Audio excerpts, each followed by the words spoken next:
In this video, I'm going to rank every single weapon in the newly released OG Season 4. I am ranking these weapons based on their current builds in OG Season 4, and if there's any I missed, be sure to let me know in the comment section down below, although I think I did adequate research here. I don't think I missed anything. If you do go on to enjoy this video and want to see more OG ranking content, be sure to leave this video a like, use code TYFRYZ in the Fortnite item shop, and let's get right into this ranking. At my number 21 spot, in dead last place, the worst weapon in OG Season 4, currently it is the semi-auto sniper. Now, while some weapons have gotten better over the, last 4 seasons of OG, the semi-auto sniper has not. It is putrid. The semi-auto sniper for the entirety of Chapter 1 really just remained a bottom feeder weapon. And if you want a longer range option, right, just take the bolt, take the hunting rifle, take even the brand new thermal scoped assault rifle. I don't even think that weapon's that good, and I would still tell you to take it over the semi-auto. Genuinely, every time I get this thing out of a supply drop, I just drop my controller and sigh, right? Like, it's just that bad. And not much higher at my number 20 spot is the thermal scoped assault rifle. This is a weapon that is brand new to Season 4, and while, I don't know, let's say the Chapter 3 version, the reworked thermal scoped AR is decent, this version I think just totally falls behind. And what I will say is, obviously, when the original Season 4 came out, there was no zero build, but now that there is OG zero build, this weapon may end up getting a little bit more usage, where I could see it being decent in zero build. Obviously, I play builds mode, just because it does have such high damage for each shot, but it's just such a slow fire rate, way too much recoil, and it's a novelty item, right? It is just not good. Moving on to number 19 is the regular scoped assault rifle. This is, again, another weapon that shouldn't really come as much of a surprise that it's at the bottom of this list. The scoped AR, for me personally, was a pretty bottom feeder assault rifle throughout the first 3 seasons of OG, and I think that stands still in Season 4 as well. And that's going to be the case for, honestly, the rest of the OG seasons, at least for Season 5, 6, and probably 7 before it got a buff. It's just not the best long-range weapon in the game, and it's not the best assault rifle in the game, so it just doesn't fit any category, and yeah, I wouldn't recommend taking it currently. At number 18 is the semi-auto pistol, and I don't even know that I can call it the semi-auto pistol because, yeah, back in the day it used to be semi-auto, but now it is fully auto. And at the end of the day, right, you're not going to carry this weapon into mid-game, you're not going to carry it into late game, you're basically only going to use it if it's the only weapon you can find on the ground, and it's decent at close range, right? Like, you can do some good damage, you can outgun SMGs. If someone misses their shotgun shot, yeah, you can take them down with this pistol, but at the end of the day, how much higher can I put it? Honestly, no higher than this. It is just your basic pistol. My number 17 spot is the revolver, and obviously, while the revolver is much harder to use than just your basic pistol, you are rewarded for being good with this weapon. I'm talking over 100 damage on a headshot. That's huge, right? Because you can take out somebody who doesn't have shield with a singular shot. It is a high risk, high reward weapon. I know so many people love the revolver, and while I'm not the biggest fan of this weapon, I can see why people enjoy it, and in the right hands, it can be really good. I mean, we've all seen the ninja clip from back in the day. At number 16 is the suppress pistol, and it's just kind of more of the same with these pistols. Like, you're not really going to take them into mid or late game, but they can be decent in certain situations, and that's definitely the case with the suppress pistol. It's genuinely just decent. Like, I don't really have anything to say about it. I don't think this is a hot take at all. It's just a mid weapon.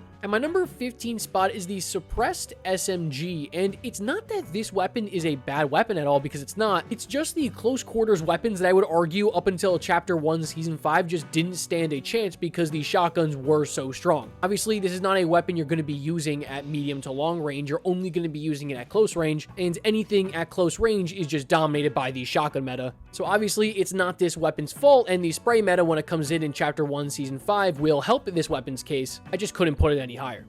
Moving on to number 14, that is the TAC sub, and yeah, basically everything I just said about close quarters weapons this season being dominated by the shotgun meta goes for the TAC sub, although this is a good Fortnite weapon. Like, using the TAC sub has made me realize how dirty they did it when it came back in Chapter 2 and just how weak it was. Like, this thing can absolutely shred people, and again, like, I'm not saying that these weapons are unusable, right? You can use them at close range, and as long as somebody just misses a singular shotgun shot, yeah, you can fry them, but more times than not, if you try and use these weapons against a pump shotgun, you're just going to get put down. So yeah, moral of this video is that it is a tough season to be a close quarters weapon. At my number 13 spot is my hot take for this video. I'm going to go with the guided missile. Now, I don't really know if this is a hot take. Like, I don't really know where the community stands on this weapon right now. To me, it doesn't feel overpowered or strong by any stretch of the imagination. If anything, I think you put yourself in a pretty vulnerable spot when you're using this weapon. The amount of times I've killed people that are just sitting in their box box, you know, controlling their guided missile and just totally left their body alone. Like, it's just tough for me to get around the fact that you have to leave your body to use this weapon. That only really works if you're playing in like a team game mode when somebody can watch over you. While yes, you do still get big time damage out of this thing, right? You're looking at over 100 damage when you land this missile on somebody. It's very difficult because they can hear it from a mile away. It's on visual audio. It's blinking bright red. Like, all you got to do is just place 4 walls and a ceiling, and yeah, you countered somebody who's using this weapon. With that being said, I think the value is really in those third parties, right? When 2 people are fighting and you're, you know, standing 200 meters away and you're able to fly that rocket and control it and just land it on somebody for a free kill. But other than that, I don't see this weapon being very useful. Moving on to number 12, that is the hand cannon, right? We all know and love the Deagle. It's not at its peak form yet when, you know, they buff it so that it one-shots walls. It's still a very good weapon, and in the right hands can definitely be deadly, but I don't see it being like a top-tier must-carry weapon this season, and that's why I think it's at the spot where I put it. Like, yeah, it can be deadly, but in the hands of most players, I think it's just going to be like a novelty weapon. Moving on to my number 11 spot is the hunting rifle. Now, the hunting rifle is a great long-range alternative this season, although I do still think the bolt is better. For me, the hunting rifle is what I take if I can't find a bolt. The one-shot headshot is always going to be the reason why it is high up on any list. And although it misses being outside the top 10, it's another weapon that, yeah, in the hands of the right player can be absolutely devastating, right? Like, you'll always see the good players. They're running impulse grenades and they're running hunting rifles. And the advantage is there's no sniper glint on the hunting rifle, whereas the, you know, semi-auto sniper and the bolt action, you've got sniper glint, which is another reason why I think a lot of people like to use the hunting rifle. And while I'm not the biggest fan, I can acknowledge this thing can be unbelievable. Moving on to number 10, that's going to be the grenade launcher. And I think the grenade launcher has one weakness, and that's really the fact that the grenades just bounce everywhere. Like, it's just so difficult to actually control where your explosion is going to land. I think in your team game modes, you're going to see great value with the grenade launcher, but in solos, I just really wouldn't recommend taking it. I honestly think it's just a really hot or cold weapon. Like, to me, it feels like I'm either always hitting people for big time damage or I'm just never hitting anybody at all. And I kind of hate that feeling. I hate that inconsistency, and that's why I'm not the biggest fan of the grenade launcher, or at least as strong of a supporter of this weapon than most of you guys probably are. Moving on to number 9 is going to be the LMG. Now, the LMG is a weapon that is pretty polarizing, I feel like. In my opinion, this is not the most useful version of the LMG we will see, and that's not even this weapon's fault. While yes, it has unfathomable recoil, right? Like, the recoil is just so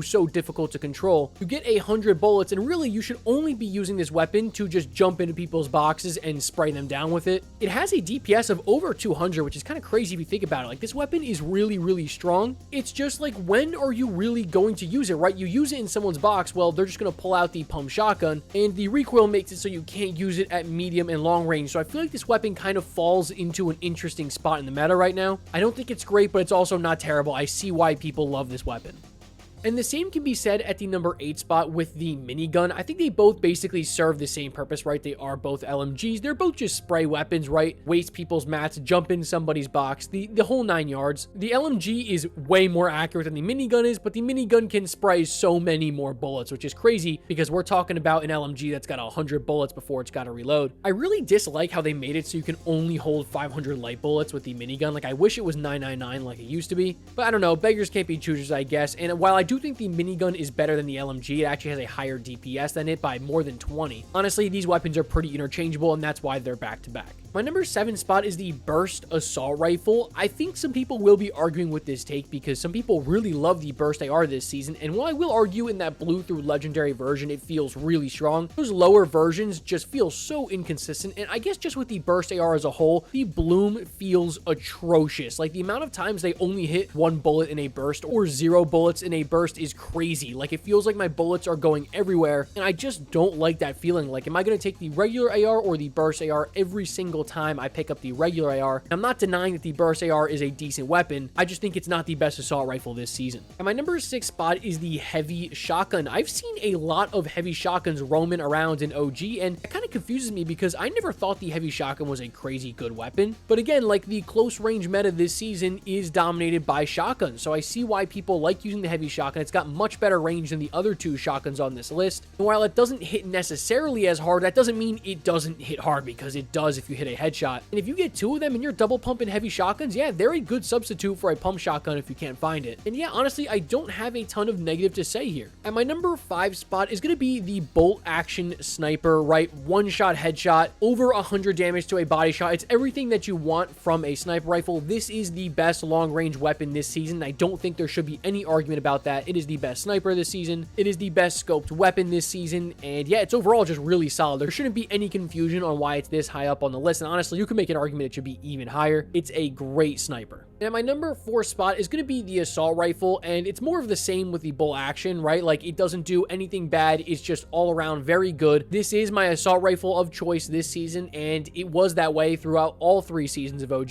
You've got the Scar, of course, one of the best weapons in Fortnite history. I've got nothing bad to say. It is a great weapon. My number 3 spot is going to be the rocket launcher, and I haven't used the rocket launcher in a long time besides OG because, well, it just hasn't been in the game. And oh my god, I forgot how much damage this thing does. 121 damage in the legendary version is unbelievable. The ability to just pull out that much damage on somebody almost instantly is so good. Like, I think I forgot how good the rocket launcher was. Like, sorry RPG, I wasn't familiar with your game here. This is a weapon that I think every single time you see it on the ground, you should take. There's no reason why you can't fit the RPG in your inventory, especially in those team-based game modes. This thing goes to work.